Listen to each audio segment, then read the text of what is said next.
Well, 30 days just like that. A YouTube upload every day of June. Done. This is the last day. There's 3 things I want to talk about. 1, a mild recap on the everyday upload. 2, where I'm at. And 3, what I'm going to do. So, posting every day, it was pretty hard, you know. It kind of got to the stage where I didn't have much drive left, like creatively. So if there was a video that I wanted to make, I just didn't have the drive to get up and get the shots that were required and tell the story that I wanted to tell. So everything just became a bit basic, which isn't particularly good or bad, it's just an observation. Ultimately, I was at a stage of procrastination before I started. And that's all I do in my life. I analyse where I'm at, I try and come up with a solution to get me out of that problem. And I'm not going to judge my work, you know, that wasn't the point of this exercise. Ultimately, I got out of that stage of procrastination. Every day I was filming, if not I was editing old clips. And that's what I wanted to do. So I achieved what I set out to achieve. And I'm glad it's over, I must admit. A little reset, a little break certainly feels required. So 2, this brings me to where I'm at. I'm in a good place right now with most things. Training is going well, continues to go well. Right now I'm really sore. I've had really good training days. I've had a couple of PBs this week, so everything's edging up.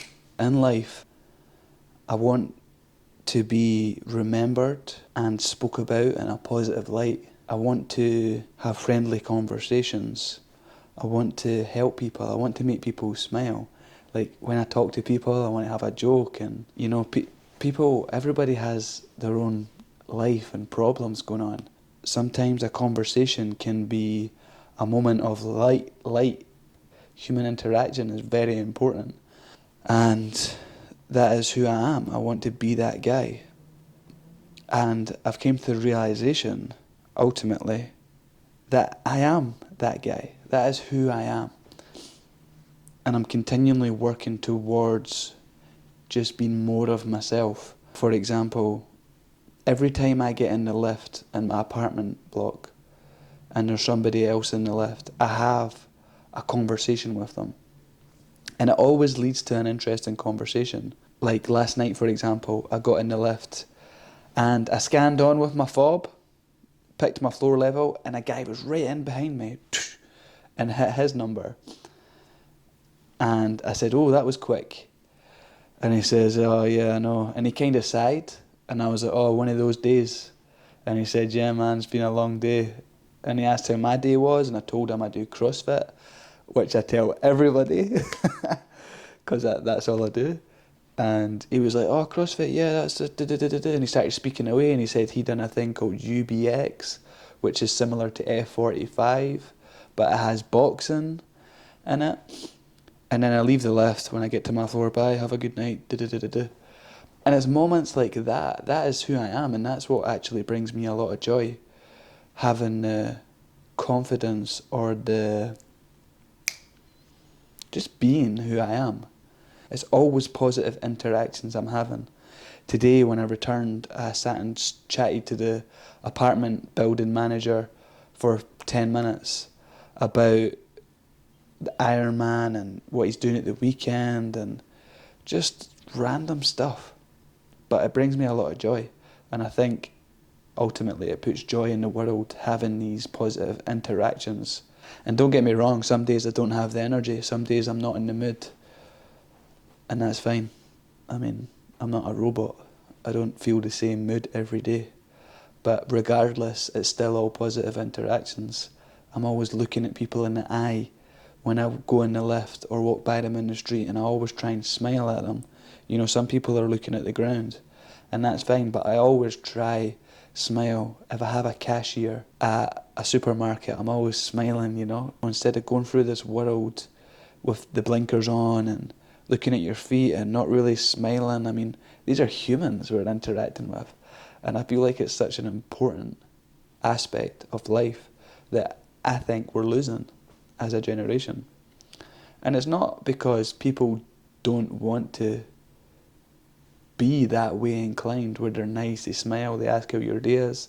It's just becoming the norm by the world that's being curated around us. It's very easy to get by in your day and feel good without having these interactions, because people are glued to their phone.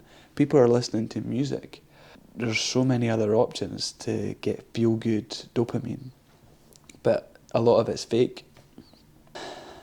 And one of the reasons I do YouTube is to try and scale the ability to make humans feel joy or have more clarity on where they are in their life, or just help them with anything.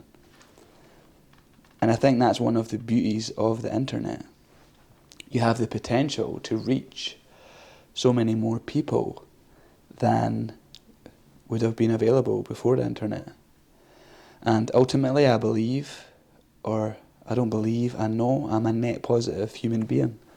Like, when I have these interactions in real life, I contribute positively. I'm not a negative person. I don't get caught up in drama. I don't get caught up in keeping up with the Joneses. I don't have many negative attributes.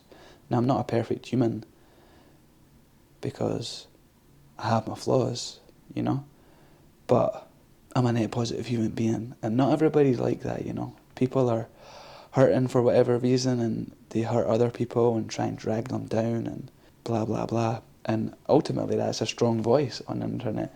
And I feel like us net positive human beings, which is a lot of us by the way, we have a moral obligation to share that more on the internet, I think. You know, share your progress in life every now and then.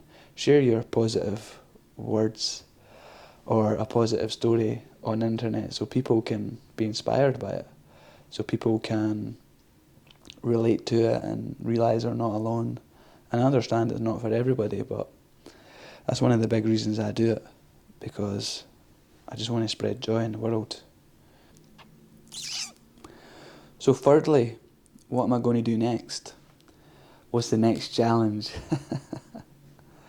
It's funny, I was thinking, people are going to see me doing challenges and think, this man's searching for something, he's not happy.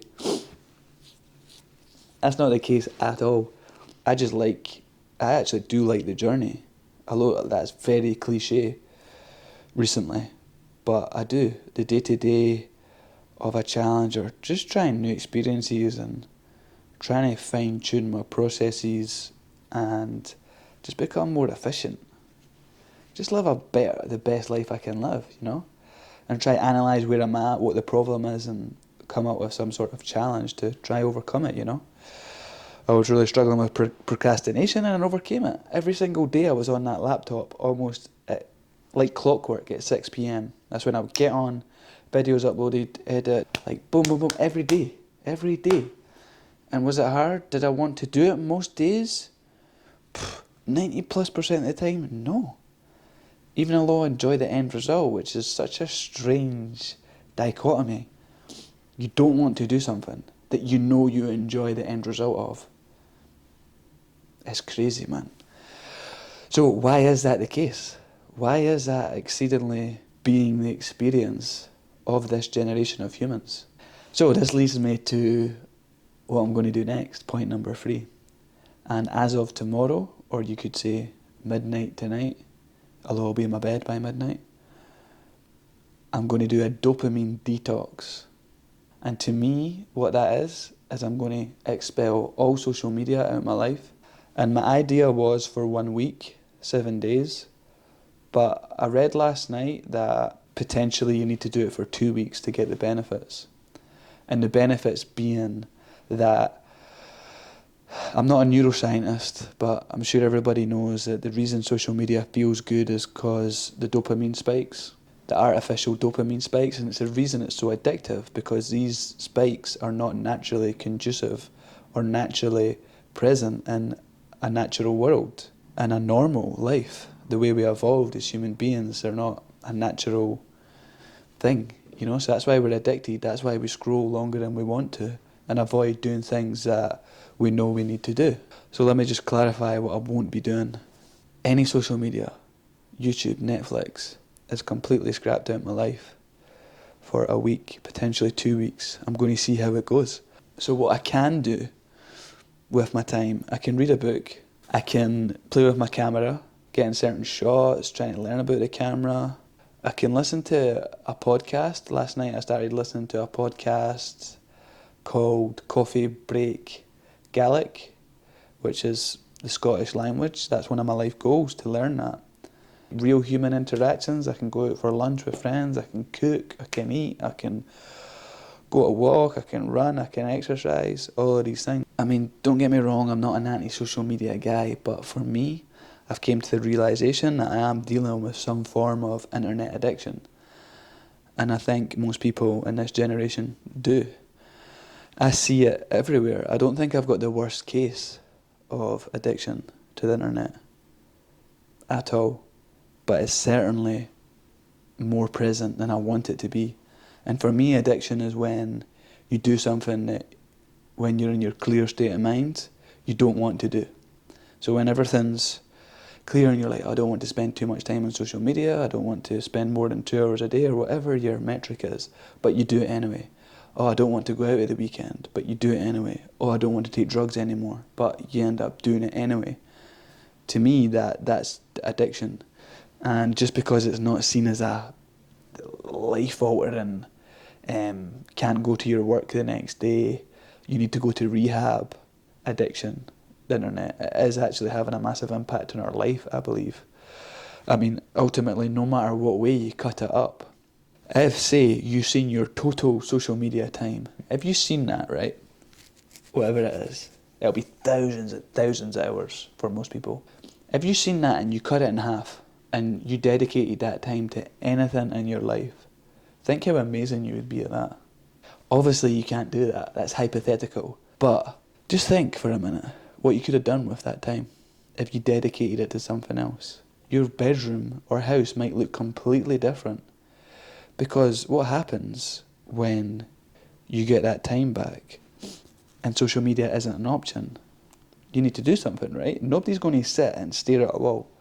So you're going to do something real in the real world. You're going to do something real. That might be paint your bedroom. It might be hang up picture frames. It might be clean your closet out. It might be, get your bathroom sparkly clean. It might be cleaning your closet out and realising that you like the idea of having scented sheets in your drawers. So you buy them and you just have a beautiful room. You have LED lights everywhere. That's one example. 2 might be you learn a language. All that time on social media, if it was like this, you could invest it into learning Spanish, Arabic, Chinese, Scottish Gaelic, any language. You would be fluent in that language. There is no denying. Because all it takes is time to learn this stuff. Every human brain is capable. And that is kind of scary, But luckily, if you want to make the right decisions now, going forward, that is something that can be an option. Think of the amount of books you could have read. There's so much in the real world that you could have real world skills than just numbing yourself, just waiting for the next thing that you're obligated to do. Go to your work. Anything you do after releasing that much dopamine is going to feel dull in a way. Dull in a way that in the previous generation, it didn't feel dull. It was life, it was beautiful, because their brain wasn't altered. Your brain can only release so much dopamine, and your dopamine receptors become weakened.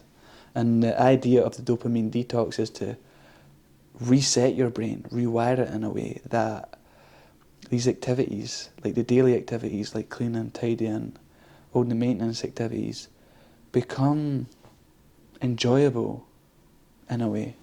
You know the days where you do gut your room and you clean your wardrobe and you iron your clothes or you put a wash on, you clean your bath, you do the things. You know that way where you do get in a flow and it's like really nice and you feel good? Like that. We should be feeling like that when we're getting stuff done that we need to be doing. So in short, if it all ended tomorrow, I'm happy. I feel I'm a positive net positive human being. I'm living a good life, but I'll never stop trying to become the best version of myself, trying to become better any way I can. And the next step is dopamine detox. So that's what we're going to do. I don't want to speak about it anymore. And bye for now. I'll see you guys in a week, 2 weeks, 3 weeks, I don't know. But, go and improve. Set yourself a challenge, make yourself proud, do what you need to do. And adios for now.